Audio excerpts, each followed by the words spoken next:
در سال 1894 میلادی یخ زیر پای بچه‌ای 4 ساله روی رودخونه میشکنه و میفته توی آب.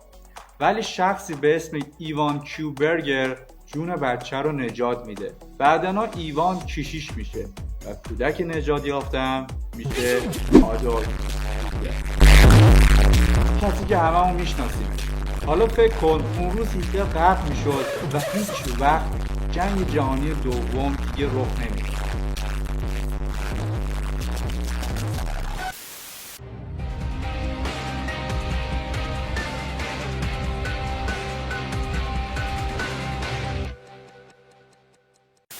جنگ جهانی دوم جون 71 میلیون انسان رو گرفت که بیشتر این تلفات مربوط به کشور اتحاد جماهیر شورویه. حدود 26 میلیون کشته. اگر اینها الان زنده بودن، الان جمعیت فعلی روسیه 250 میلیون بود، نه مثل الانش 145 میلیون.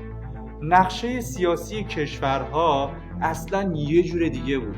مثلا کشور عراق و سوریه هنوزم مستعمره انگلیس و فرانسه بودن، با خیلی از این کشورهای تازه استقلال یافته، چون این جنگ خیلی هزینه داشته برای کشورها و نمیشد مستعمره خودشون رو نگه دارن. خیلی از اختراعات مهم امروز ما هم توی جنگ جهانی دوم درست شده، مثل کامپیوترها، بعضی از این واکسن‌ها، پنیسیلین، رادار، موتور جت، مایکروفر و چیزای دیگه که زندگی الان ما رو به کل متحول کردن و تصور ما یک روزم بدون اینا اصلا ممکن نیست. موشک بالستیک فاو 2 یا به آلمانی V2 نخستین موشک بالستیک دوربرد هدایت شونده بود. 3225 بار جهت اهداف نظامی پرتاب شدن و جون 2500 نفر رو گرفتن که بعدنا در زمان جنگ سرد برای رقابت فضایی دو قدرت بزرگ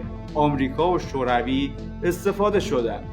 بدون این موشک‌ها انسان پا روی ماه دیگه نمیذاشت و گاگارین به فضا هم نمیرفت و اولین عکس خارج از جو از زمین گرفته دیگه نمیشد. هیچکی سلاح هسته‌ای تولید و روی شهرهای هیروشیما و ناکازاکی نمینداخت و 200,000 نفر قربانی این سلاح هنوز زنده بودن و هیچ وقت بشریت از حمله اتمی دیگه نمیترسید. راجع به این موضوع برام توی کامنت ها بنویس. اگه جنگ جهانی دوم رخ نمیداد الان دنیامون چجوری بود؟ لایک هم کن، اگه خوشتون اومدم سابسکرایب کن، زنگوله رو هم فشار بده تا از آخرین پستام با خبر شید. فعلا خداحافظ.